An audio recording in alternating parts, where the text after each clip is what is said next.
अल्हम्दुलिल्लाहिल्लज़ी Kaffa व सलामुन अला इबादिहिल्लज़ीना इस्तफ़ा अम्मा बाद फ़अऊज़ु बिल्लाहि मिनश शैतानिर रजीम बिस्मिल्लाहिर रहमानिर रहीम अजअलतुम सिक़ायतल हाज्ज व इमारतल मस्जिदिल हराम कमन आमन बिल्लाहि वल यौमिल आखिर व जाहद फ़ी सबीलिल्लाह ला यस्तवूना इंदल्लाह वल्लाहु ला यहदिल क़ौमज़ ज़ालिमीन सदक़ल्लाहुल अज़ीम। अल्लाहुम्मा सल्लि अला सय्यिदिना मुहम्मदिन व अला आलि सय्यिदिना मुहम्मदिन व बारिक वसल्लिम। अल्लाहुम्मा सल्लि अला सय्यिदिना मुहम्मदिन व अला आलि सय्यिदिना मुहम्मदिन व बारिक वसल्लिम। अल्लाहुम्मा सल्लि अला सय्यिदिना मुहम्मदिन व अला आलि सय्यिदिना मुहम्मदिन व बारिक वसल्लिम। मेरे मोहतरम अज़ीज़ों, बुज़ुर्गों और दोस्तों, कल से इस वक्त तक काफ़ी देर से आप हज़रात पूरी यकसुई के साथ अपना पूरा वक्त जिस्म और जहन के साथ यहाँ हाजिर हैं। बहुत से अहम मुख्तलिफ ज़रूरी अनावीन जो हमारे अक़ीदे की हिफाजत के लिए बहुत ज़रूरी थी, उन अनावीन पर आपने सुना कि एक मुसलमान को कैसे कैसे फितनों से अपने आप को बचाना चाहिए। इस वक्त जहाँ पर माल के लुटेरे हैं, इज़्ज़तों के लुटेरे हैं, जायदादों के लुटेरे हैं, वहीं पर ईमान के लुटेरे भी मुख्तलिफ़ शक्लों में पाए जा रहे हैं। कोई यहाँ से लूट रहा है तो कोई पड़ोस मुल्क से लूट रहा है, कोई मादी ताकतें दिखाकर लूटता है तो कोई दीनी और रूहानी ताकतें दिखाकर लूटता है। तो हमें कैसे अपने आप को लुटने से बचाना चाहिए। मुख्तलिफ अकाबिर दर्दमंद दिल रखने वाले और कौम की फ़िक्र और जज्बा रखने वाले अहले इल्म हज़रात की ज़बानी आपने बहुत सी अहम बातें सुनी हैं। आप हज़रात के सामने जिस मौजू पर बोलना है उस मौजू का तारुफ अभी आपने सुना कि फ़ैयाज़ बिन यासीन नाम का एक शख्स है, 55 साल की उम्र का। उसके मुतालिक कुछ बातें आपके सामने अर्ज़ करनी है। उससे पहले दो तीन बातें जो हमें तमहीद और बुनियाद के तौर पे हैं वो हम जहन में रख लें। पहली चीज़ ये है, बाज़ बातों को बोलने के लिए उन बातों के लिहाज से आदमी को अंदाज अपनाना पड़ता है। बाज़ बातें इल्मी होती हैं, उसी अंदाज से समझाना। बाज़ बातों को समझने के लिए आदमी को सादी ज़बान में बोलना ताकि हर आदमी समझ सके। और आप हज़रात को यहाँ जमा करने का मकसद महज चंद शहर के उलमा के बयानात सुना देना नहीं है, बल्कि जो फितने दुनिया में और मुल्क में पनप रहे हैं उनसे आपको बचाने के लिए आपके हाथ में खुद हथियार दे देना है कि अब आप खुद इन फितनों से बचने की कोशिश करो। हर जगह पर ये उलमा जो आपके सामने अहम अनावीन पर बोले हैं, मुख्तलिफ फितनों का तारुफ कराए हैं, जब जब उस फितने के मानने वाले महल्ले में, बस्ती में, शहर में दिखेंगे, आप मौना को फ़ोन करके उनकी अपनी मसरूफियतों के साथ वहाँ आप बुला नहीं सकते। लेकिन आपको खुद जब ये मालूम हो जाएगा कि सही क्या है, गलत क्या है, तो आपको गलत रास्ते पे ले जाने वाला कौन है आप पहचान लेंगे और उस गलत रास्ते पे चलने से बचेंगे। शहर नया है, कौन सी चीज़ कहाँ है, चार मीनार किधर है, हाईटेक सिटी किधर है, नहीं मालूम है, तो शहर में रहने वाला आपको 1 से 2 बार चार मीनार ले जाके दिखा देता। आइंदा से आपको कभी भी आना जाना हो तो इस रास्ते से आ जा सकते हैं। बिल्कुल इसी तरह फितने नए हैं, आपको मालूम नहीं है कि कौन सा फितना कैसा है, तो आपको बता दिए कि ये फितना ऐसा है, ये फितना ऐसा है। आगे इन फितनों से मुकाबला, ये सही है, ये गलत है, आप अपनी जिम्मेदारी से अपने आप को बचाने की कोशिश करना। दूसरी चीज़ ये है कि बहुत अच्छा होता कि अगर आप हजरात अपने पास कोई कापी कलम रखते, अपनी ज़ात से कुछ बातें रिकॉर्ड करते, नोट करते, जो नोट और पॉइंट्स की बातें आपको समझ में आती हैं कि इस मौजू पर ये बात बहुत अहम थी और इसे नोट करना चाहिए था। अरबी का मकौला भी है कि अल इल्मु सईदुन वल किताबतु लहू क़ैदुन, इल्म एक शिकार है और उसे लिख लेना उसकी हिफाजत का बेहतरीन जरिया है। कल से लेकर अब तक 7-8 बयानात सुने हैं, 7-8 फिरकों के बारे में सुने हैं। अब बाज मर्तबा अगर फर्क नहीं करेंगे तो पूरा खिचड़ी बन जाएगी। किसके बारे में क्या बोले समझ में नहीं आ रहा है, कौन से फितने की असल बुनियादी जड़ क्या है वो मालूम नहीं हो रही है। वजह क्या है कि हमारे पास उसे नोट नहीं किया गया कि ये फितना किसका है, कब पैदा हुआ, इसके अकीदे क्या हैं, ये गुमराह क्यों है, इससे कैसे बचना चाहिए। तो ये बहुत अहम चीज होती है कि आदमी आम बयानात को सुनने की तरह सुनने के बजाय उसे नोट कर लेते और उसे महफूज कर लेते। बहुत कीमती वक्त लेके आए हैं, इतने 36 घंटे 30 घंटे का वक्त फारिग करना, एक जगह एक सुई से जमा होना, मसरूफियत और मशगूलियत के ज़माने में इतना लंबा वक्त निकाल लेना आपकी बड़ी कुर्बानी है। किसकी कितनी मसरूफियतें होंगी, कौन कहाँ जाने का प्लान बनाया होगा, किसके घर में क्या जिम्मेदारियां काम होंगे, वो सब छोड़कर आप जमा हुए हैं। कोशिश करें कि ये वक्त उसूल हो, यहाँ से कमा हक हो, आप फ़ायदा उठा सकें। जो बातें यहाँ बयान की जा रही हैं उसे आप महफूज करें और नोट कर सकें। जिस मौजू पर मुझे बोलना है उस मौजू से मुताल्लिक आपके सामने 6 बातें बयान करना है। आप हजरात से भी गुजारिश है कि जो 6 बातें आपके सामने बयान की जाएंगी उन बातों को नंबरवार आप समझने की और उसे नोट करने की कोशिश करें। 6 बातों में से पहली बात अकीदे से मुताल्लिक, अकीदा कहते हैं कि हमारे यानी मुसलमान की क्या सोच होनी चाहिए, मुसलमान क्या ख्यालात वाला होना चाहिए।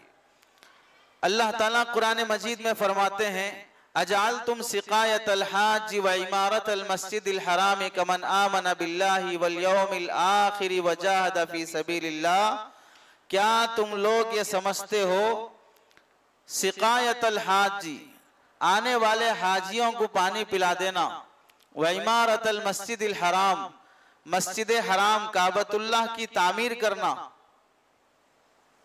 कमन आमन बिल्लाहि वल यौमिल आखिर, उस आदमी के बराबर हो जाएगा जिसने अल्लाह पर ईमान लाया, अल्लाह के रसूल पर ईमान लाया, अल्लाह के रास्ते में जिहाद किया। अल्लाह फरमाते हैं ला यस्तऊना इंदल्लाह, वो अल्लाह के पास हरगिज बराबर नहीं हो सकते। अब इस आयत का मतलब समझें, 10वें पारे की आयत है। आपको मालूम होना चाहिए काबतुल्लाह अल्लाह के नबी आने से पहले भी मक्के के काफिरों के दरमियान में मोहतरम था। बैतुल्लाह की वो हिफाजत करते थे, साल में एक मर्तबा काबतुल्लाह पर गिलाफ चढ़ाते थे, काबे का वो तवाफ करते थे। इतनी अजमत और एहतराम उसका करते थे कि बाज मर्तबा मक्के के काफिर काबे के एहतराम में अपने जिस्म के कपड़े निकाल कर आ जाते कि इन कपड़ों में हमने गुनाह किया है और गुनाह किए हुए कपड़ों के साथ काबे के पास हाजिर नहीं हो सकते। इस वास्ते वो हिमाकत में नंगे तवाफ करते थे, लेकिन गुनाह किए हुए कपड़े पहनकर काबे के पास नहीं आते थे। काबे की तामीर का वक्त आया, काबा का एक हिस्सा ढह गया, तो हराम माल से हम काबा नहीं बनाएंगे, अपनी मेहनत और हलाल से जो पैसा जमा होगा वही पैसा खर्च करके हम काबा बनाएंगे। ये सोचकर उन्होंने पूरे मक्का शहर में हलाल पैसे जमा करना शुरू किए। हलाल पैसे इतने नहीं जमा हुए जिससे पूरा काबा बना सके, तो उन्होंने ये मशवरा किया कि जितना काबा इन हलाल पैसों से बन सकता है उतना ही बनाएंगे, पूरा काबा बनाने की जरूरत नहीं है। ये सोचकर उन्होंने काबे का एक हिस्सा, हतीम जिसे हम कहते हैं, वो वाला हिस्सा काबे से हटा दिया। एक साइड की दीवार बनाने के पैसे नहीं है, यानी हलाल पैसे नहीं है। इतनी अजमत थी काबे की कि हलाल पैसों से ही काबा बनाना है, चाहे वो एक साइड का काबा नहीं बना तो भी जाने दो। हजरत इब्राहिम के बनाए हुए स्ट्रक्चर पर, उनके नहज पर नहीं बना तो भी जाने दो, लेकिन हलाल पैसे से बनाएंगे।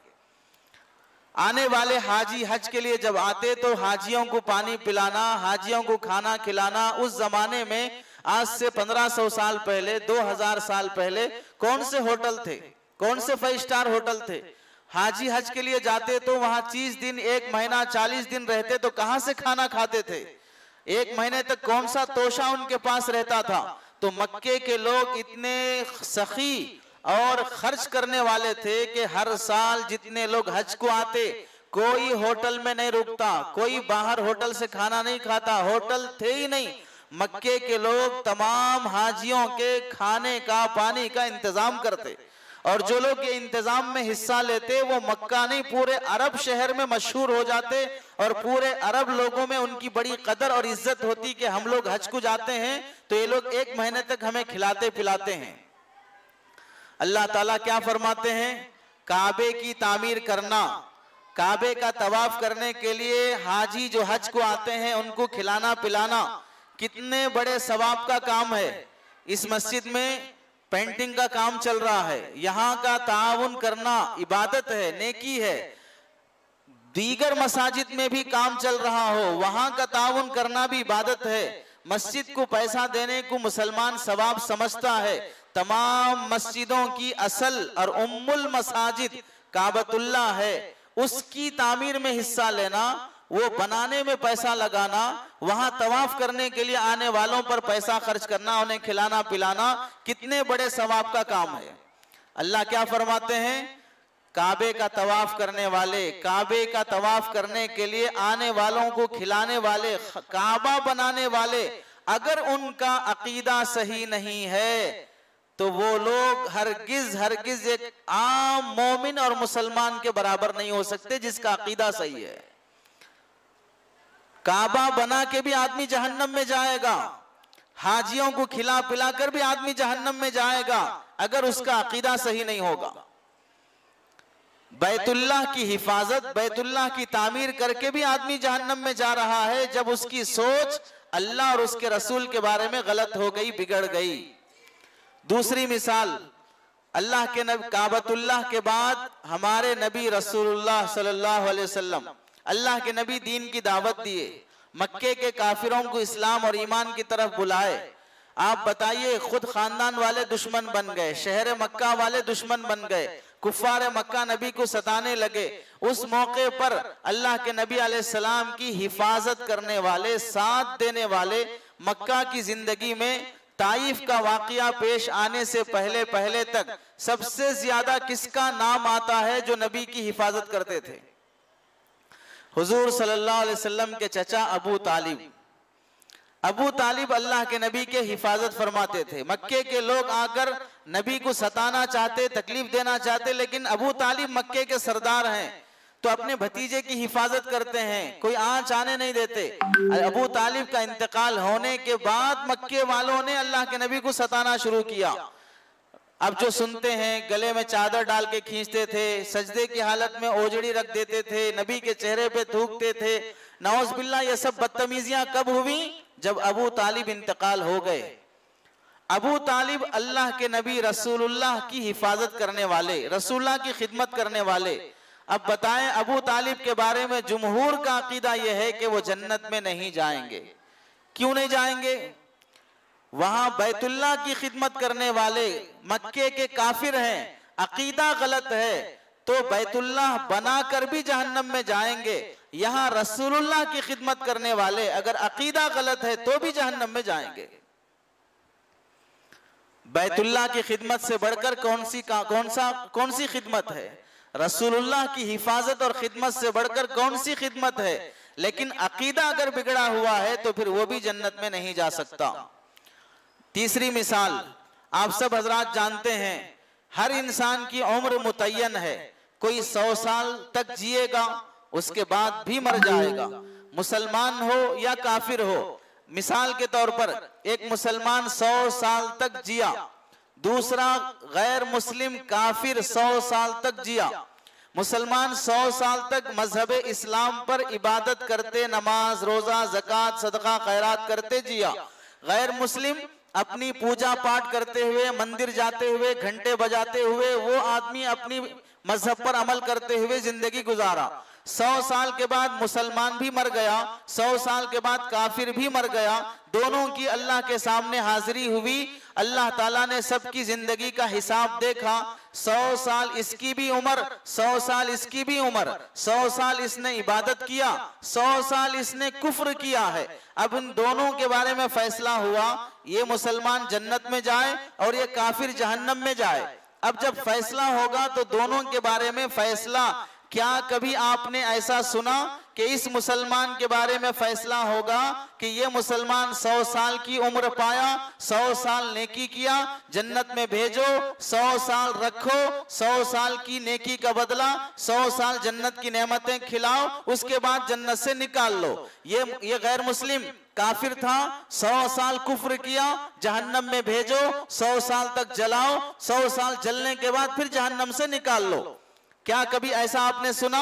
कुरान और हदीस का फैसला यह है कि इसने 100 साल इबादत किया, फैसला होगा कि हमेशा की जन्नत। इसने 100 साल कुफ्र किया, लेकिन फैसला होगा हमेशा की जहन्नम। अकल क्या कहती है? गुनाह 100 साल का है, सजा भी 100 साल की दो, इबादत 100 साल की है, जजा भी 100 साल की दो। लेकिन इबादत 100 साल की है, जन्नत हमेशा की मिल रही है। कुफ्र और मासियत 100 साल का है, जहन्नम हमेशा की मिल रही है। वजह क्या है? क्यों इस तरह का फैसला है? वजह यह है, इसने 100 साल इबादत पर जिंदगी गुजारी है। अगर इसको 1000 साल भी मिल जाते, 1 लाख साल भी मिल जाते, इस मुसलमान की सोच ये थी कि मैं मौत तक ईमान पर जीऊंगा। ये काफिर 100 साल जीकर मरा है। इस काफिर की सोच ये थी, अगर मुझे 1 लाख साल भी मिल जाएं तो मैं काफिर बनकर ही जीऊंगा। ये सोच उसकी थी, तो अल्लाह ताला ने उस सोच पर फैसला ये किया, इसको उम्र अगरचे के 100 साल की मिली है, लेकिन 1000 की भी मिलती तो ये मुसलमान बन के जीता, इसलिए हमेशा की जन्नत। इसको जिंदगी 100 साल की मिली है, लेकिन इस काफिर की सोच ये थी कि अगर मुझे 1000 साल की भी जिंदगी मिलती तो मैं काफिर बनकर ही जीता। इस सोच पर अल्लाह उसे हमेशा की जहन्नम। अमल अगरचे के 100 साल का है, लेकिन सोच हजारों सालों की है। इस वास्ते जन्नत में हमेशा, जहन्नम में हमेशा का फैसला आदमी की सोच पर होता है। अकीदा सही होने की मिसाल उसे हम अपनी जबान में समझें। जॉब करने वाले 2 तरह के हैं, एक गवर्नमेंट जॉब करते हैं, दूसरी प्राइवेट जॉब करते हैं। गवर्नमेंट जॉब करने वाला 60-62 साल के बाद रिटायर्ड हो जाता है। प्राइवेट जॉब करने वाला 60-62 साल के बाद रिटायर्ड नहीं होता। मौत तक अगर जॉब पे लगा रहेगा तो सैलरी आएगी, नहीं लगा रहेगा, जब जॉब छोड़ देगा तो सैलरी खत्म हो जाएगी। यहाँ गवर्नमेंट जॉब करने वाला 62 साल में रिटायर्ड हो जाता है, घर बैठकर पेंशन आती रहती है। वजह क्या है? काम तो इसने 60-62 साल किया है, उतने साल सैलरी लिया है, अब घर बैठे क्यों इसे सैलरी मिल रही है? वजह यह है, काम करने की ताकत हाथ पैर में 60-62 साल तक थी। अगर उसके बाद भी ताकत होती तो ये करता था, लेकिन ताकत नहीं है, इस वास्ते रिटायर्ड हो गया। ताकत होती तो करता था, इस वास्ते घर बिठाकर गवर्नमेंट एम्प्लॉय को पेंशन दिया जाता है कि अब तुम नहीं भी करोगे तो तुम्हें सैलरी और पेंशन आती रहेगी। ऐसे ही जन्नत में जाने वाले जन्नती को तुमने 100 साल नमाज पढ़ी, इबादत की है, अगर तुम्हें उससे ज्यादा की भी उम्र मिलती तो तुम इबादत करते, लेकिन इबादत की उम्र नहीं मिल सकी। ख्याल और सोच करने का था तो अल्लाह ताला उस सोच पर उसे हमेशा की जन्नत देते हैं। बिना किए के भी घर बैठे जो खिलाया जाता है आदमी की सोच पर है। चौथी मिसाल, मियां बीवी का रिश्ता है। जालिम शोहर है, बीवी को मार रहा है, गाली गलौज कर रहा है, उसे डिप्रेशन में टार्चर कर रहा है। इन सब हरकतों के बावजूद मियां बीवी का रिश्ता खत्म नहीं होगा। हाथ पैर तोड़ने के बावजूद रिश्ता खत्म नहीं होगा। क्यों? ये सोच बाकी है कि ये मेरी बीवी है, ये मेरी बीवी है, ये सोच होते हुए कितने भी झगड़े हो जाएं रिश्ता खत्म नहीं होगा। और अगर ये सोच बदल जाए और वो अपनी बीवी को कुछ हाथ ना लगाए और ये सोच बदल कर ये कहे कि तू मेरी बीवी नहीं है, सिर्फ इतना बोल देने पर रिश्ता खत्म हो जाएगा। वजह क्या है? आदमी की पहली सोच थी कि ये मेरी बीवी है। अब चाहे कितने भी झगड़े हों रिश्ता खत्म नहीं होगा। अब बीवी नहीं है बोल के समझकर एक जुमला भी बोल दिया कि तू मेरी बीवी नहीं है, मैं तुझे छोड़ दिया, तो रिश्ता खत्म हो जाएगा। आदमी की सोच पर जिंदगी के अहकामात बदलते हैं, आदमी की सोच पर रिश्ते बदलते हैं। उसकी और एक मिसाल, हिंदुस्तान में या किसी भी मुल्क में धोखा देकर, स्मगलिंग के जरिए से, चोरी करके, डकैती से, हुकूमत की आंखों में धूल झोंक कर लूटने वाले कई तरह के लोग मार्केट में पाए जाते हैं। हुकूमत ही को चूना लगाते हैं, ऐसे कई लोग हैं। और दूसरे वो लोग हैं जो हुकूमत से हटकर नक्सलाइट बनकर हुकूमत को भी नुकसान पहुंचाते होंगे, हुकूमत के कारिंदों को भी नुकसान पहुंचाते होंगे, उनको भी लूटते होंगे। अब बताइए, एक आदमी है जो मुल्क में रहते हुए हुकूमत को लूट रहा है और दूसरा आदमी जो नक्सलाइट बनकर जंगलों में रहकर हुकूमत को लूट रहा है। दोनों लूट रहे हैं, दोनों में फर्क क्या है? दोनों में फर्क क्या है? जो सरकारी ओहदों में बैठकर, सरकारी कुर्सियों पर बैठकर सरकार ही को जो लूट रहे हैं, वो ये समझ रहे हैं कि सरकार इनकी है, हुकूमत इनकी है, हम इनके हाथ के नीचे काम कर रहे हैं, हम छुप चोरी करके ये गुनाह कर रहे हैं, ये जुर्म कर रहे हैं, ये क्राइम कर रहे हैं, हम गलत कर रहे हैं। अगर हुकूमत को मालूम होगा तो हमें सजा मिलेगी, ये एहसास होता है, उसके साथ वो लोग जुर्म करते हैं। और जो नक्सलाइट होते हैं वो हुकूमत ही को नहीं मानते, वो हुकूमत ही को तस्लीम नहीं करते, वो उसके खिलाफ बगावत करते हैं। तो अब हुकूमत का भी कानून क्या है? नक्सलाइट चाहे वो जंगल में रहे, अगर नजर पड़ जाए तो उसे फौरन शूट कर दो। ये चाहे तुम्हारे दफ्तर और ऑफिस में रहे, कितना भी ज्यादा लूटता रहे, लेकिन इसे कोई सजा और जुर्म नहीं मिलेगा। क्यों? इसकी सोच ये है कि मेरी हुकूमत इनकी है, उसकी सोच है कि इनकी हुकूमत नहीं है। आदमी की सोच बदल जाती है, ख्यालात बदल जाते हैं, तो फिर उस वक्त हुक्म भी बदल जाता है। अब आप देखें, अल्लाह के नबी अलैहिस्सलाम, एक नबी के बाद दूसरे नबी आए, हजरत मूसा के बाद हजरत ईसा, हजरत ईसा के बाद अल्लाह के नबी अलैहिस्सलाम।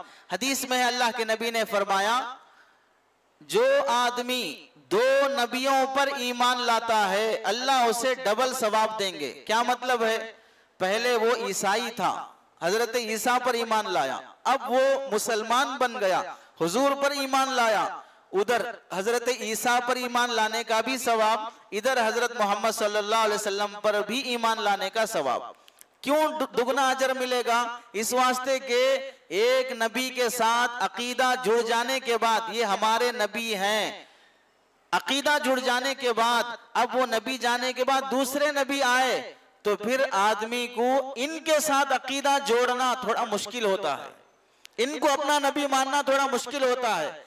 ये कितना मुश्किल काम है? इतना मुश्किल काम है, कुरान मजीद ने ये एक नबी के बाद दूसरे नबी के मुश्किल होने को बताया है कि बनी इसराइल ने एक नबी जाने के बाद दूसरा नबी आता तो उस दूसरे नबी को मानना इतना मुश्किल होता कि उसको मानना मुश्किल है बोलकर बनी इसराइल ने 500 नबियों को कत्ल कर दिया।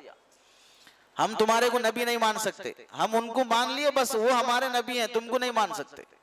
500 नबियों को तो बनी इसराइल ने इस वास्ते कत्ल कर दिया कि हम तुमको नबी नहीं मान सकते। आदमी की सोच बदलना इतना मुश्किल है, इस वास्ते शरीयत में फरमाया गया कि अगर एक नबी के बाद दूसरे नबी पर ईमान लाते हो तो दुगना सवाब दिया जाएगा, डबल अजर मिलेगा। और ऐसे ही अल्लाह के नबी अलैहिस्सलाम जब मक्का मुकर्रमा में कुफार में दावत देना शुरू किए तो मक्के के काफिरों को नबी की बात मानने से क्या चीज मुश्किल थी? अल्लाह के नबी क्या कह रहे थे? एक अल्लाह पर ईमान ला लो और मुझे अपना नबी मान लो। अल्लाह के नबी अकीदे की दावत दे रहे थे या अमल की दावत दे रहे थे? अकीदे की दावत दे रहे थे कि अब 360 बुतों की पूजा नहीं, एक अल्लाह की पूजो। अब किसी को रसूल माने बगैर जी रहे थे, अब मुझे रसूल मानो, ये सोचना तुम्हारी जिम्मेदारी है। वरना मक्के के काफिर पहले से भी हज कर रहे थे, मक्के के काफिर पहले से भी सदका खैरात कर रहे थे, मक्के के बाज लोग तो पहले से जैसे नमाज उस जमाने में लोगों ने देखी या सुनी थी वैसे काबे का तवाफ भी करते थे। अमल तो उनका पहले से भी हज का, तवाफ का, सदका खैरात का पहले से भी था, लेकिन वो मानना क्या चीज मुश्किल थी उन लोगों को, वो अकीदा बनाना, वो सोच बनाना कि अब अल्लाह 360 नहीं, एक अल्लाह है, अब ये मोहम्मद हमारे रसूल हैं, ये मानना मुश्किल था। अमल तो पहले से था, इस वास्ते मक्के के काफिर अपने ही शहर के मोहम्मद को सताना, कत्ल करने तक के लिए तैयार हो गए, लेकिन उस अकीदे को बदलने के लिए तैयार नहीं हुए। कत्ल तक की प्लानिंग कर ली, लेकिन अपनी सोच बदलने की प्लानिंग नहीं की। अब यहां से समझो, जब बनी इसराइल के लोग एक नबी के बाद दूसरे नबी पर ईमान लाना जो कि उनके लिए जरूरी था, अपनी सोच में इतने मजबूत थे कि वो अकीदा बदलने तैयार नहीं हुए और गुनाह कर बैठे, 500 नबियों को कत्ल कर दिया। यहां मक्के के काफिर, उनकी जिम्मेदारी थी कि अपना अकीदा बदलें, 360 से हटकर एक अल्लाह पर आए, लेकिन उन लोगों ने अकीदा बदलना मुश्किल समझा, नबी को कत्ल करने के लिए तैयार हो गए, नबी को शहर छोड़ के जाने पे मजबूर कर दिया, मक्के से हिजरत करना पड़ा। तो जब बनी इसराइल जाहिल कौम, मक्के के काफिर जाहिल कौम, जिस पर अकीदा रखना था, अपने अकीदे में इतने अड़े रहे कि वो सही अकीदे को मानने तैयार नहीं हुए, तो ये मुसलमान हैं, सही अकीदे पर पहले से जमे हुए हैं, अब अगर कोई गलत अकीदे की दावत देता है तो इतने कमजोर कैसे हो गए कि वो मक्के के काफिर अपने अकीदे में मजबूत हैं, यहां मुसलमान अपने अकीदे में कमजोर हैं। जो जिस नए अकीदे की दावत देता है उसे मानने के लिए तैयार हो जा रहे हैं, जो जिस नई बात की दावत देने चला है उसके फैंस और उसके फेवर में उसके पीछे चलने तैयार हो गए। अल्लाह के नबी अलैहिस्सलाम के पास हजरत आयशा रजी अल्लाह तआला अन्हा आई और पूछने लगी, या रसूल अल्लाह, मक्का मुकर्रमा में आप आने से पहले फलां शख्स बहुत बड़ा सखी था, लोगों में बहुत लुटाता था, एक एक दिन में 70 ऊंट ज़बा करके पूरे शहर मक्का की दावत करता था, क्या उसके इस सदक़े खैरात का उसे सवाब मिलेगा? अल्लाह के नबी ने फरमाया, वो आखिरत के दिन पर ईमान नहीं रखता था तो उसे कोई सवाब नहीं मिलेगा।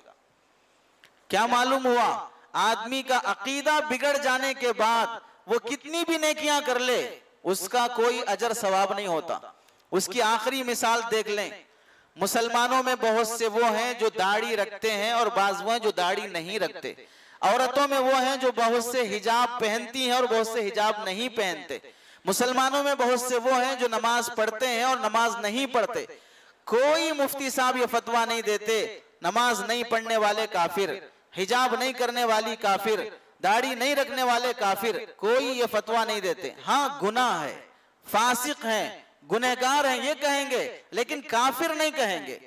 दूसरे वो लोग हैं जो दाढ़ी को गैर जरूरी समझते हैं, हिजाब को गैर जरूरी समझते हैं, पर्दे को और नमाज को गैर जरूरी समझते हैं और ये कहते हैं कि शरीयत में नमाज वमाज कुछ नहीं है, शरीयत में दाढ़ी कुछ नहीं है, हिजाब कुछ नहीं है, ये सब मौलवियों का बनाया हुआ है, ये सब अल्लाह रसूल बोले ही नहीं है। ऐसा जो बोलने वाले हैं उनके बारे में किसी भी मसलक के मुफ्ती साहब से पूछ लो, ये मुसलमान है या काफिर हैं,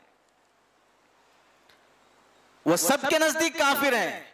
एक है दाढ़ी नहीं रखना, दूसरा है दाढ़ी का इनकार कर देना, एक है नमाज नहीं पढ़ना, दूसरा है नमाज का इनकार कर देना, एक है हिजाब नहीं पहनना, दूसरा है हिजाब का अकीदा इनकार कर देना कि ऐसी कोई चीज नहीं है। आदमी अपनी सोच बदल जाने पर काफिर होने के फैसले हो जाते हैं, अपनी सोच बदल लेने पर कुफ्र के फैसले हो जाते हैं।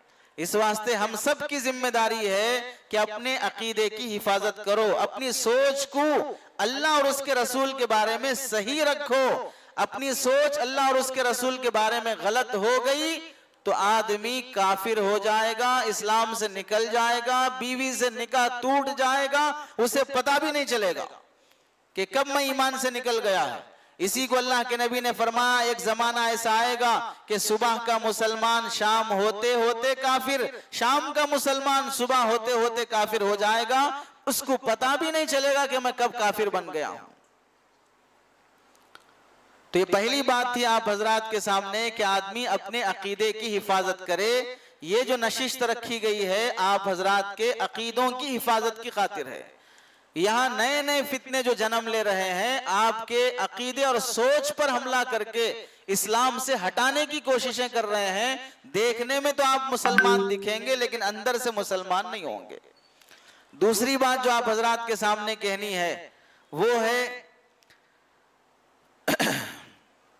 दुनिया में कभी कोई जमाना ऐसा नहीं गुजरा जो फितनों से खाली हो। यहाँ अंधेरा भी है, उजाला भी है, सेहत भी है, बीमारी भी है, अमन भी है, बदअमनी भी है, जवानी भी है, बुढ़ापा भी है, मालदारी भी है, गुर्बत भी है। हर तरह यहाँ पर हालात बदलते रहते हैं और यहाँ के हालात को कभी दवाम नहीं है। हमेशा कोई बीमार नहीं रहता, हमेशा कोई सेहतमंद नहीं रहता, हमेशा कोई जवान नहीं रहता, हमेशा कोई मालदार नहीं रहता, हमेशा कोई उजाले में, हमेशा कोई अंधेरे में नहीं रहता। हालात बदलते रहते हैं। ये दुनिया का निजाम और सिस्टम है। जब से दुनिया बनी है इस तरह के हालात आते रहेंगे। उसके साथ साथ सेहत और बीमारी जो अल्लाह ने रखा है, सेहत भी चंद दिन की, बीमारी भी चंद दिन की। कभी आदमी ताकतवर है, कभी कमजोर है। इसी के साथ पूरी जिंदगी हमें जीना है। चाहे तुम काबे का खिलाफ पकड़ के मांग लो, अल्लाह मुझे हमेशा सेहतमंद रख, नहीं कबूल होगी दुआ। बीमारियां आएंगी। हमेशा बीमार रख तो भी कबूल नहीं होगी, सेहतमंदी की जिंदगी मिलेगी। ऐसे मुतजाद यानी अपोजिट नेमतों के साथ इंसान दुनिया में जीता रहेगा। दूसरी बात, अल्लाह के नबी अलैहिस्सलाम ने अपने जमाने में क़ियामत तक जितने फितने आएंगे उन तमाम फितनों के बारे में पहले ही बता दिया कौन कौन से फितने आने वाले हैं। खास तौर से नबी के बाद नबी का मकाम हासिल करने वाले फितने, नबी के बाद फिर नबी बनने के फितने, ऐसे फितनों के बारे में अल्लाह के नबी ने बता दिया कि मेरे बाद ऐसे लोग जन्म लेंगे जो नबी होने का दावा करेंगे। नबी होने का दावा करने वाले कई सौ लोग आ गए।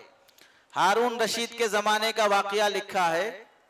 एक बार हारून रशीद के जमाने में एक आदमी आया और कहने लगा मैं अल्लाह का नबी हूं, मुझ पर वही आती है। हारून रशीद ने उसे देखा, पहचान लिया कि ये कौन सा नबी है। उसे अपने वजीर को बुलाकर कहा कि इसे ले जाके हमारे शाही किचन रूम में रख दो, बादशाह का जो किचन रूम है उसमें रख दो, और हमारे लिए जो खाना बनता है मेवों का, ड्राई फ्रूट्स का, वो खिलाते रहो। एक हफ्ता हो गया। उसके बाद फिर उसे बुलाए, पूरे मजमे में खड़ा करके पूछे, बोलो आजकल तुम्हारे ऊपर क्या वही आ रही है? तो बोला आजकल मेरे ऊपर ये वही आ रही है कि मौत तक बादशाह के किचन रूम में रहो। बोल के मौत तक बादशाह के किचन रूम में रहो।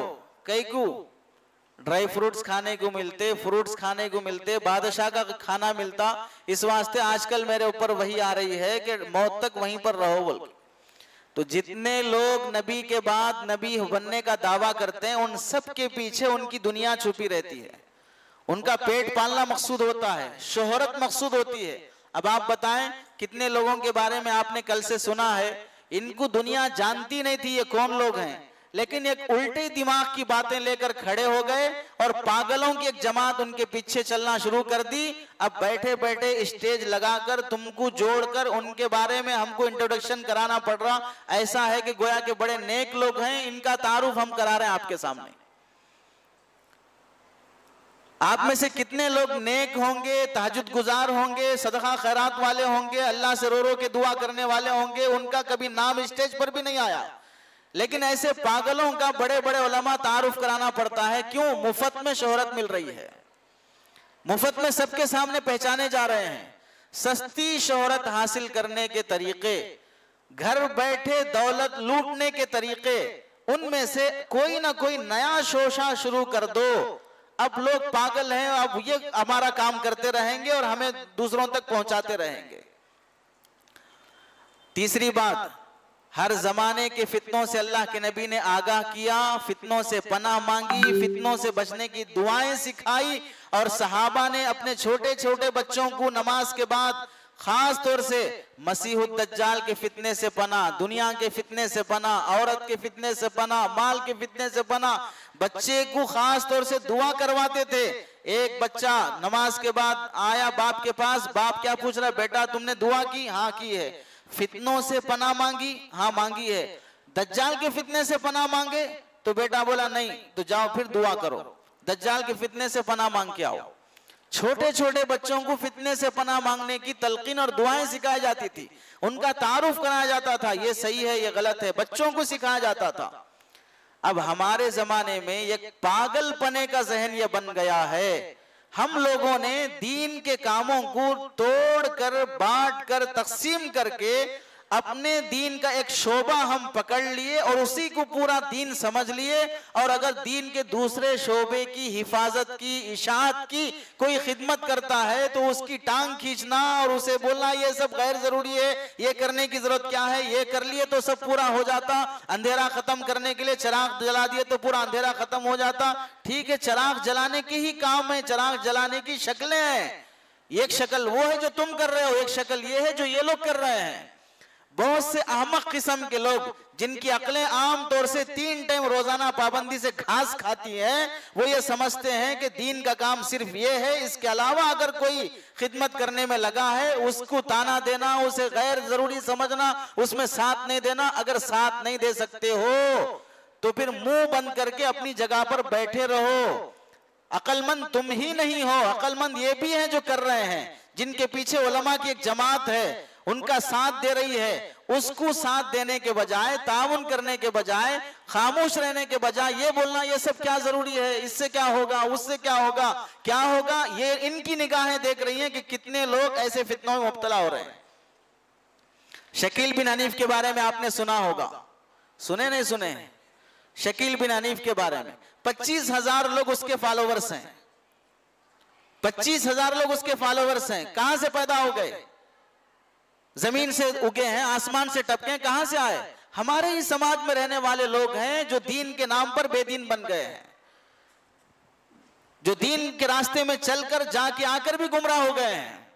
तो इस वास्ते ये कहना कि भाई ये जरूरी नहीं है, ये जरूरी है, ऐसे समझो वो अंधों की एक जमात जंगल गई हाथी देखने के लिए, तो आप कैसे पहचाने हाथी कैसा है? तो किसी ने जाकर हाथी का सूंड पकड़ा, किसी ने पैर पकड़ा, किसी ने दुम पकड़ा, किसी ने कान पकड़ा, और जब आने के बाद सब बैठे हाथी कैसा है, तो एक अंधा बोल रहा हाथी सूप के जैसा है, एक अंधा बोल रहा हाथी पाइप के जैसा है। पाइप के जैसा बोलने वाला सूंड पकड़ा, सूप के जैसा बोलने वाला, पाइप के जैसा बोलने वाला सूंड पकड़ा है, सूप के जैसा बोलने वाला कान पकड़ा है, और सुतून के जैसा बोलने वाला वो पैर पकड़ा है, मटके के जैसा बोलने वाला पेट पकड़ा है। किसी ने पूरा हाथी नहीं पकड़ा। वजह क्या है? देखा किसी ने नहीं है, जिसको जो मिला उसी को हाथी समझ गया। ऐसे ही दीन के जिस शोबे में जो चल रहा है उसी को पूरा दीन समझ रहा है, बाकी को बेदीनी समझ रहा है। कोहेनूर अगर उसके टुकड़े हो जाएं, हर टुकड़ा अपनी जगह पर कोहेनूर है। कोई ये नहीं कह सकता कि कोहेनूर मेरे पास है, कोहेनूर तेरे पास है। टुकड़े 4 हो गए उसके, कोहेनूर उसके पास भी है, कोहेनूर इसके पास भी, कोहेनूर इसके पास भी है। ऐसे दीन के शोबे हो गए हैं, मदारिस भी हैं, खानकाएं भी हैं, तबलीग भी है, लोगों की खिदमतें भी हैं, ये सब दीन के शोबे हैं, हर शोबा दीन है। मेराज के असबाक में आपने सुना होगा, अल्लाह के नबी अलैहिस्सलाम मेराज पे तशरीफ ले गए तो वहां पर हर नबी ने आपका इस्तकबाल किया।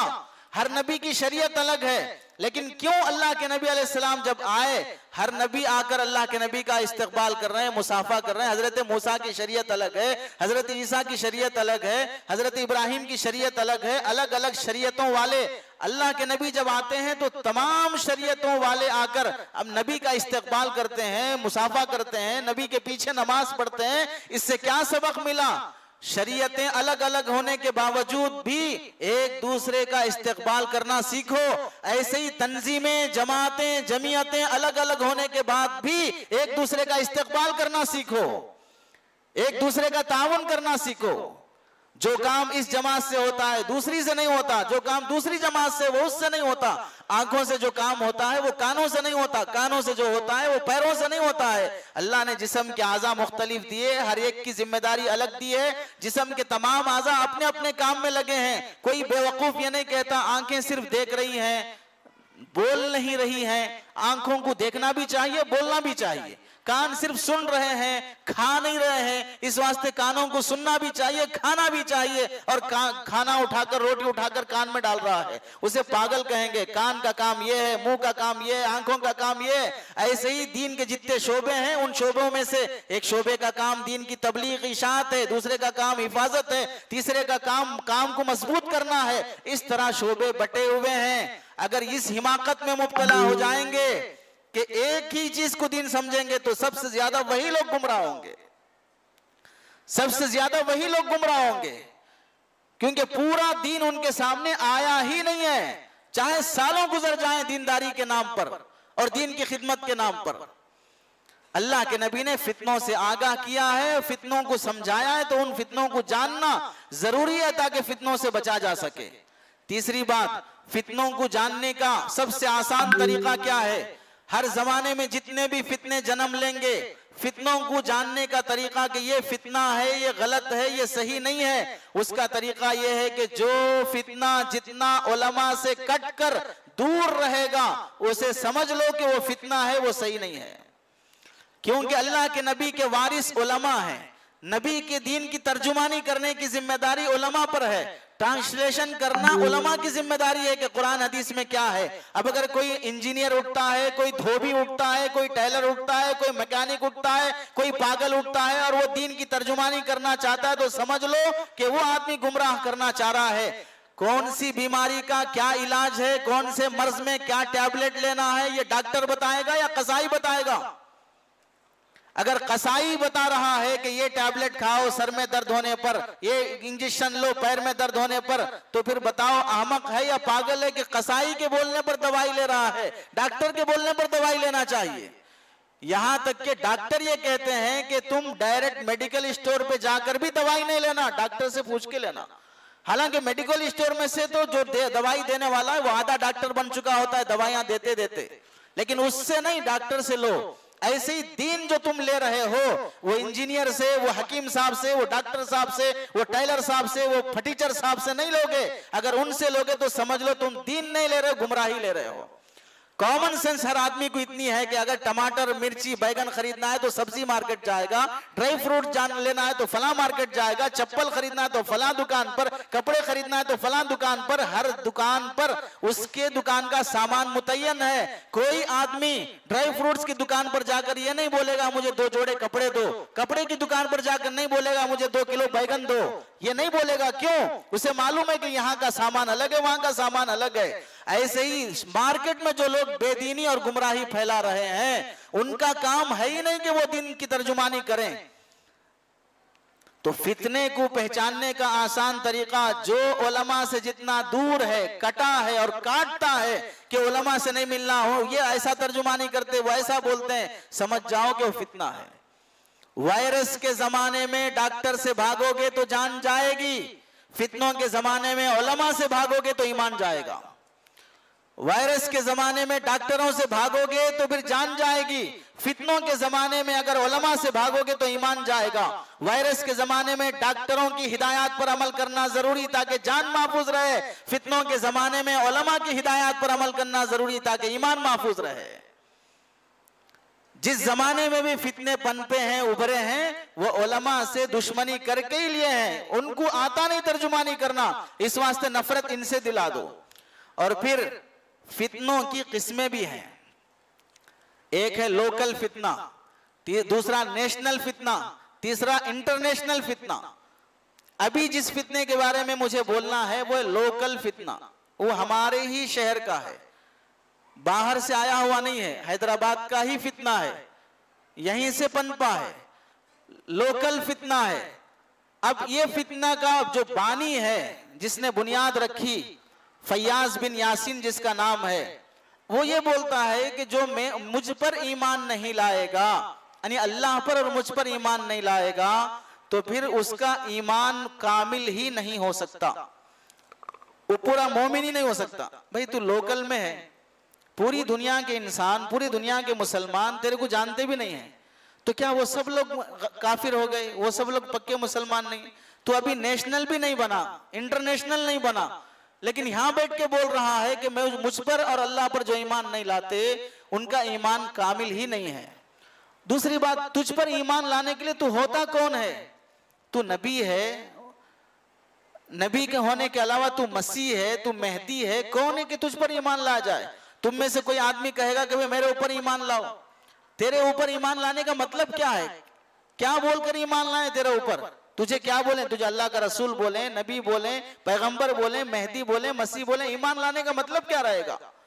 और ऐसे ही बीमारी इंसान की फितरत में है, जानवरों को भी आती है बीमारी, इंसानों की भी आती है। बीमारी में अल्लाह ने हुक्म दिया है इलाज कराओ, सेहत के भी अहकाम हैं, बीमारी के भी अहकाम हैं। सेहत की हिफाजत करो, सेहत को बर्बाद करने वाली हरकतें मत करो, शराब नहीं पीना, गुटखा नहीं खाना, बीड़ी सिगरेट नहीं पीना, रात में देर तक दावतें नहीं खाना, खा के जल्दी नहीं सोना, पैदल चलना, ये सब शरीयत के अहकामात हैं। अल्लाह के नबी मक्का मुकर्रमा से ताइफ तक 110 किलोमीटर का सफर उस जमाने में पैदल गए, पैदल आए हैं।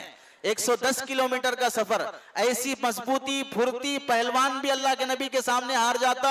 मस्जिद को आना है, घर से पैदल चल के आओ, हर कदम पर एक नेकी मिलेगी, एक गुनाह माफ होगा। वजू बना के आओ, ठंडे सर्दी के जमाने में ठंडे पानी से वजू बना के आओ और मजीद सवाब मिलेगा।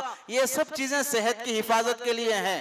बीमार हो गए तो फौरन इलाज कराओ, परहेज करो, ये सब अहकामात अल्लाह ने दिए हैं। और आखिरी बात यह है, जब भी कोई फितना उठता है तो गुमराह करने के लिए दो तरीके अपनाता है, एक है शुबहात, दूसरा है शहवात। शुबहात कहते हैं डाउट्स पैदा कर देना कुरान के बारे में, हदीस के बारे में, दीन और शरीयत के बारे में, इसे कहते हैं शुबहात। दूसरी चीजें शहवात, ख्वाहिशात, पैसे की ख्वाहिश, औरत की ख्वाहिश, जर जमीन की ख्वाहिश, ओहदे की ख्वाहिश। इन ख्वाहिशात पर भी लोगों को गुमराह कर देते हैं। या तो शुबहात से गुमराह करते हैं या तो शहवात से गुमराह करते हैं। जो भी नए फितने उठते हैं उनके पीछे ये दो ही चीजें बुनियाद होती हैं, या तो वो शहवात से गुमराह करेगा, यानी उसको ख्वाहिश पैदा हो गई पैसों की, शोहरत की, जमीन की, औरत की, तो अब वो गुमराह करने का सोच लिया। या उसको गुमराह करना है तो दीन कुरान हदीस बहाना बना लेगा। दीनदार अंजुमन, यहाँ आसिफ नगर जिर्रा के पास जो उनका अंजुमन बना हुआ है, दीन के नाम पे गुमराह करेंगे। हैं काफिर, हिंदू, गैर मुस्लिम, लेकिन अपने आप को मुसलमान बताएंगे, कुरान हदीस की दलीलें पेश करेंगे। तो शहवात के नाम पर गुमराह करेंगे या शुबहात के नाम पे गुमराह करेंगे। ये दो बातें आपके सामने हुई हैं। कितनी बातें बोलनी थी? कितनी हुई? दो बातें हुई हैं। तीसरी बात, जिस फितने के बारे में बोलना है उस फितने के गुमराह होने को समझने के लिए ये बात समझ लो कि अगर आदमी बीमार हो जाता है तो बीमार होने के बाद शरीयत में इलाज मुआलजा कराने का शरई हुक्म क्या है, शरीयत क्या हिदायत देती है। कुरान मजीद में अल्लाह फरमाते हैं हजरत अय्यूब अलैहिस्सलाम के बारे में, रब्बी अन्नी मस्सनी अद्दुर्रु व अंत अरहमुर राहिमीन। हजरत अय्यूब बीमार हो गए। बीमारी कैसी थी, कितने साल की थी, उसकी कोई वजाहत हदीसों में नहीं है। लोगों ने घड़ रखा है कि जिस्म में कीड़े पड़ गए थे, कौम ने अपनी गांव से बाहर निकाल दिया था, 18 साल तक बीमार थे, कोई करीब नहीं आता था, बीवी छोड़ के चली गई थी। ये सब फालतू बातें हैं नबी के बारे में। बीमार थे, क्या बीमारी थी वो अल्लाह बेहतर जानते हैं। अल्लाह अंबिया को ऐसी बीमारी नहीं देते जिससे नबी से लोग घिन करने लगे, नफरत करने लगे। ऐसी घिनौनी बीमारी अल्लाह अपने अंबिया को नहीं देते हैं।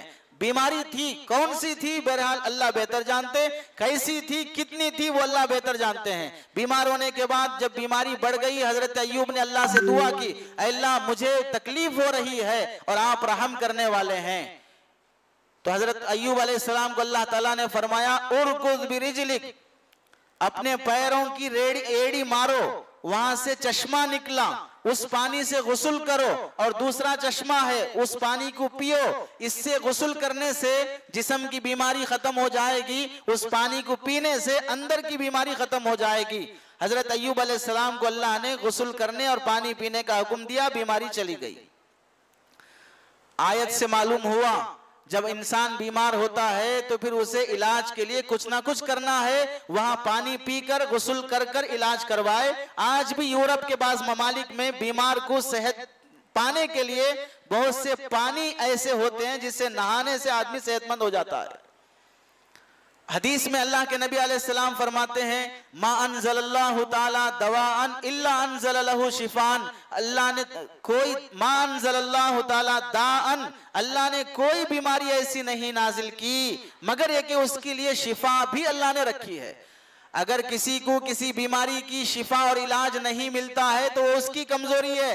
शिफा तो अल्लाह ने, दवा तो अल्लाह ने रखी है, लेकिन किसमें है वो इंसान नहीं पहचान सका।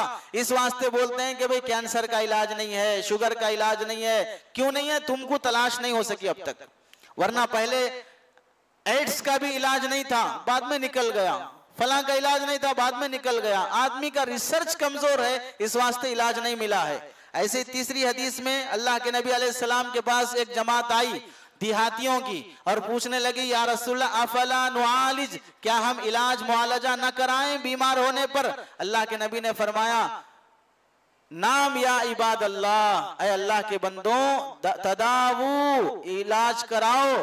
अल्लाह ने दुनिया में कोई बीमारी ऐसी नहीं उतारी है जिसका इलाज ना उतारा हो। हाँ, एक बीमारी ऐसी है जिसका अल्लाह ने कोई इलाज नहीं रखा है। साहबा ने पूछा, मा हुआ या रसूल अल्लाह, वो कौन सी बीमारी है जिसका इलाज नहीं है? तो अल्लाह के नबी ने फरमाया, हुवल हरमु, वो है बुढ़ापा। बुढ़ापे का कोई इलाज नहीं है। चाहे हकीम साहब कितना भी बोले ये हलवा खाओ हमेशा जवान रहोगे, टनाटन रहोगे, लेकिन कुछ नहीं होगा। ये मुकद्दर है, होना ही रहेगा। समझे नहीं समझे? इसका कोई इलाज नहीं है। चौथी हदीस है, अल्लाह के नबी फरमाते, इन्नल हुम्मा मिन फैहि जहन्नम, बुखार ये जहन्नम की सांस लेने की वजह से होता है। फाबरिदूहा बिलमा, बुखार का इलाज करो पानी के जरिए से। बहुत से बुखार में डॉक्टर साहब कपड़ा भिगाकर पेशानी पे डालो, हाथों पे रखो, पैरों पे रखो, कपड़ा भिगाकर रखते हैं जिस्म ठंडा हो, वरना जिस्म का पानी जिस्म की गर्माहट से सूखना शुरू हो जाएगा। तो अल्लाह के नबी फरमाते हैं, ये बुखार जो आया है जहन्नम के फुकार से है। आदमी उस बुखार को कम करने के लिए ठंडा पानी इस्तेमाल करे, ठंडा कपड़ा इस्तेमाल करे। तो ये ठंडा कपड़ा जो पेशानी पर हाथ पर डाल रहे हैं, ये इलाज है, उस गर्माहट को कम करने के लिए है। पांचवी हदीस, अल्लाह के नबी अलैहिस्सलाम और सहाबा गज़वात में गए, जंगों में गए, जख्मी हुए, नबी के सर में खौत घुस गई, दंदाने मुबारक शहीद हुए, हजरत साद बिन मास को तीर लगा, खून बहना शुरू हुआ। इन सब मौकों पर अल्लाह के नबी क्या फरमाते थे? ऐसा किए इलाज नहीं कराना, वजीफे जप लेते रहना। मैं एक ऑडियो देता हूं, मैं एक वजीफा बोलता हूं, वो पढ़ लेते रहो, फूंक लेते रहो, अच्छे हो जाओगे। इस तरह किए या अल्लाह के नबी अलैहिस्सलाम बीमार होने पर इलाज कराए अपने सहाबा का। बीमार होने पर अल्लाह के नबी ने अपने सहाबा का इलाज कराए।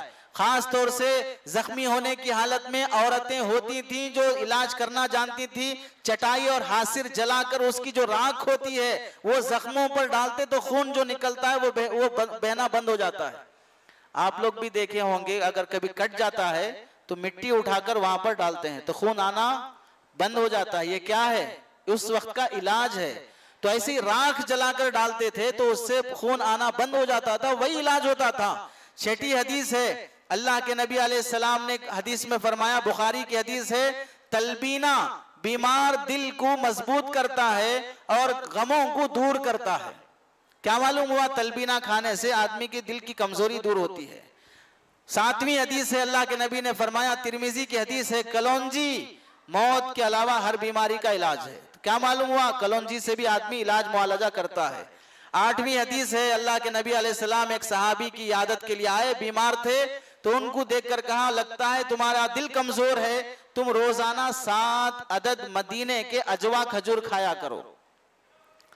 तुम्हारा दिल कमजोर है, 7 अदद मदीने के अजवा खजूर पीस कर कूट कर खाया करो। ये क्यों फरमा रहे हैं अल्लाह के नबी अलैहिस्सलाम? खजूर के जरिए से इलाज कर रहे हैं। 9वीं हदीस है, अल्लाह के नबी अलैहिस्सलाम के पास एक सहाबी आए और फरमाया, या रसूलल्लाह मेरे भाई के पेट में दर्द हो रहा है। तो अल्लाह के नबी ने फरमाया, शहद पिलाओ। 2 बार पिलाए, 3 बार पिलाए, अच्छा नहीं हो रहा है। अल्लाह के नबी ने फरमाया तुम्हारा भाई का पेट झूठ बोल रहा है, कुरान सच बोल रहा है कि शहद में शिफा है। जब तीसरी मर्तबा उन्होंने पिलाया तो अब पेट का दर्द चला गया। तो यहाँ किससे इलाज हो रहा है? शहद से इलाज हो रहा है। शहद से, कलौंजी से, तलबीना से, हसीर की राख जलाकर, इन सब तरीकों से अल्लाह के नबी ने इलाज करवाया। इसे कहते हैं इलाज बिल अशिया, चीजों के जरिए से इलाज कराना। इलाज की 2 किस्में हैं। इलाज की एक किस्म चीजों के जरिए से इलाज, दूसरी किस्म है वजीफों के जरिए से इलाज, आयतों के जरिए से इलाज। बुखार आ गया, थोड़ा दम कर दो, फला सूरा पढ़ के फूंक दो, फला पानी पे दम करके दे दो, इससे भी इलाज होता है। लेकिन वो इलाज यकीनी नहीं है, उससे शिफा मिलना जरूरी नहीं है, वो भी एक इलाज की शक्ल है। हजरत जाबिर रजी अल्लाह तआला अन्हु की हदीस है, सफर में निकले, एक जगह क़ियाम किया, मुसाफिर थे, खाने को खाना नहीं था, लोगों को बोले भाई हमारे को खिलाओ खाना, तो लोग कंजूस थे। आप लोग तो दावत कर रहे हैं ना यहाँ की आने वाले मेहमानों की, वो लोग कंजूस थे, खिलाने तैयार नहीं हुए। तो इत्तेफाक से ऐसा हुआ कि उन लोगों के सरदार को सांप ने काट लिया या बिच्छू ने काट लिया, परेशान हो गए, दौड़े दौड़े इनके पास आए। तो हजरत जाबिर ने और साहबी ने फरमाया हम इलाज करेंगे लेकिन हमारे को 30 बकरियां देना। इलाज करेंगे लेकिन 30 बकरियां देना, इस शर्त पर इलाज करेंगे। हमारे को खिलाओ बोले, दावत करो बोले तो नहीं करे। तो फिर ठीक है मान लिए, जाकर वो सहाबी सूरह फातिहा पढ़ के दम कर दिए, अल्लाह उनको सेहत दे दिया, 30 बकरियां लेके आए। इससे मालूम हुआ कि वजीफे और सूरह फातिहा कुरान के जरिए से भी इलाज होता है, लेकिन उसके लिए यकीन होना जरूरी है आदमी को। और ऐसे अल्लाह के नबी जब बीमार होते तो सूरह नास, सूरह फलक पढ़कर अपने आप पे दम कर लिया करते थे। और ऐसे ही रिवायात में है अल्लाह के नबी अलैहिस्सलाम ने फरमाया कि अल्लाह ने हर बीमारी का कोई ना कोई इलाज रखा है। अब देखो बाज लोग ये समझते हैं कि इलाज कराना अल्लाह के ऊपर भरोसा करने के खिलाफ है। अल्लाह पे भरोसा रख के बोलते अल्लाह अच्छा कर दे ठीक हो जाएगा, तवक्कुल के खिलाफ नहीं है इलाज कराना। हजरत मरियम बगैर शोहर के हजरत ईसा को जन्म दी है, बगैर बाप के बच्चा पैदा हो रहा है, अल्लाह की कुदरत है। लेकिन उसके बावजूद भी जब बच्चा पैदा हो गया तो हजरत मरियम को अल्लाह बोल रहे हैं वहुज़्ज़ी इलैकी बिजिज़इन नखला, ये खजूर की डाली हिलाओ खजूर गिरेंगे। भाई बगैर बाप के पैदा हो गया बच्चा, तो हलाए बगैर भी खजूरा मिल सकते हैं ना, तो हिलाने की जरूरत क्या है? दुनिया दारुल असबाब है, यहाँ पर आदमी को हाथ पैर हिलाना पड़ता है, चलाना पड़ता है, तब उसे कुछ ना कुछ मिलेगा। 2 कौमें दुनिया में ऐसी गुजरी हैं जो इलाज मुआलजा नहीं कराती थी, लेकिन अब वो लोग भी करा रहे हैं। एक ईसाई, दूसरे हिंदू। ईसाइयों का अकीदा है कि इंसान को बीमारियां गुनाहों की वजह से आती हैं। अब ये नाफरमान है, गुनहगार है, अल्लाह उसको सजा में बीमारी दे दिए। जिसका जो अल्लाह का नाफरमान है उससे हमदर्दी करने की जरूरत नहीं, इस वास्ते इलाज नहीं कराना। लेकिन अगर यही बात है तो हजरत अय्यूब अलैहिस्सलाम नाउज़ुबिल्लाह बीमार हुए गुनाह की वजह से, अल्लाह के नबी बीमार हुए गुनाहों की वजह से, सहाबा बीमार हुए गुनाहों की वजह से, यह अकीदा गलत है। दूसरे हिंदू लोग भी इलाज नहीं कराते थे, उनका अकीदा है आवागमन का, कि एक इंसान 7 मरतबा जन्म लेता है, पिछले जन्म में जो हरकतें करके मरे, इस जन्म में वो बीमारियों की शक्ल में आए। इस जन्म में प्राइम मिनिस्टर बन के जो हरकतें कर रहे, अगले जन्म में मालूम नहीं क्या कुत्ता बन के पैदा होते, खिंजीर बन के पैदा होते। उनका अकीदा है, हमारा नहीं है। ये उस वास्ते वो इलाज नहीं कराते थे, लेकिन आज वो लोग भी इलाज कराते हैं। अब ये जो शख्स है इलाज मुआलजे के बहाने से, ये जो फैयाज बिन यासीन है, ये भी पेशे से क्या है, इंजीनियर है, फटीचर है, लेकिन वजीफे देने का आदी बन गया। मेमोरी में कुछ कुरान की सूरतें और वजीफे रिकॉर्ड कर दिया। इसके एक तो फैयाज बिन यासीन नाम है, लोग इसे 3 लक़ब से जानते हैं। एक लक़ब है भैया का, क्या है? भैया, फैयाज भैया बोलते। दूसरा इसका लक़ब है मेमोरी बाबा। तीसरा इसका लक़ब है अंडरग्राउंड बाबा। एक तो इलाज मुआलजा डायरेक्ट नहीं करते, मेमोरी से करते, डायरेक्ट बात करने तैयार नहीं होते। रिश्ता लेके गए तो बच्ची को तो दिखाते, इन्हें उससे भी ज्यादा छुपके हैं, दिखना नहीं चाहते, अंडरग्राउंड में ही रहते हैं और मेमोरी के जरिए से इलाज कराते हैं, किसी से बात करने तैयार नहीं होते। गुमराह अकीदे रखे हुए और ये बोलते हैं कि इलाज कराना गलत चीज है, ना कोई इलाज नहीं, आयुर्वेदिक, एलोपैथिक, हकीमी को फला कुछ भी नहीं कराना है। भाई जब इलाज कराना नहीं है तो फिर आप ये मेमोरी कहीं को दे रहे, ये भी इलाज के वास्ते दे रहे ना। ये सुनते रहो बोल के जो दे रहे आप, ये भी इलाज के वास्ते दे रहे ना, तो फिर इलाज कहीं को कराना, मेमोरी भी नहीं देना, फिर किसी से भी इलाज नहीं कराना चाहिए। तुम रिकॉर्ड करके मेमोरी दिए तो उससे इलाज हो सकता है, दूसरे अगर इलाज करा रहे हैं तो वो इलाज नहीं हो सकता है। कई लोगों की जानें चली गई, बच्ची का जिस्म में से खून सूंघते जा रहा है, लेकिन बाप का दिमाग खराब हो गया, वो उसकी मेमोरी कार्ड सुना रहा है, आखिर बच्ची का इंतकाल हो गया, लेकिन वो बेटी का इलाज कराने तैयार नहीं है। शरीयत में यहां तक हुक्म है कि अगर हलाल चीज से इलाज नहीं हो सकता तो हराम से इलाज कराओ, अपनी जान बचाओ। नमाज में खड़े हैं, सामने सांप आ गया, नमाज छोड़ो, पहले सांप को मारो, जान बचेगी तो अगली नमाज पढ़ोगे, वरना यही आखिरी नमाज और बाद में जनाजे की नमाज होगी। इतनी अहमियत है शरीयत में जान बचाने की। और यह कहता है कि इलाज कराने की जरूरत ही नहीं है, हराम से भी इलाज कराने की शरीयत में इजाजत है। इस अपने इलाज कराने के नजरिया से हटकर अंबिया की शान में गुस्ताखी करना, यह बोलना कि हजरत इब्राहिम अलैहिस्सलाम अपने बाबा के बारे में दुआ करके बेवकूफी करे, हजरत इब्राहिम के बारे में नादानी करे, अल्लाह के नबी के बारे में कि हमारे नबी मोहम्मद सल्लल्लाहु अलैहि वसल्लम दुआएं करते करते उल्टा लटक गए, लेकिन दुआएं कबूल नहीं हुई, नाउज़ बिल्लाह। ऐसी गुस्ताखियां अंबिया के बारे में। अल्लाह से दुआएं करना अल्लाह के साथ जबरदस्ती करना है, ये काम करो बोल के जबरदस्ती करना, इस वास्ते दुआ नहीं करना। ये अकीदे इलाज और दुआ के बारे में। और फिर उसका अकीदा कि जो मुझ पर ईमान नहीं लाता उसका ईमान कामिल नहीं होता, जो मेरे को इनकार कर देगा वह क़यामत के दिन बच नहीं सकता। ऐसे दसियों अकीदे उसके हैं।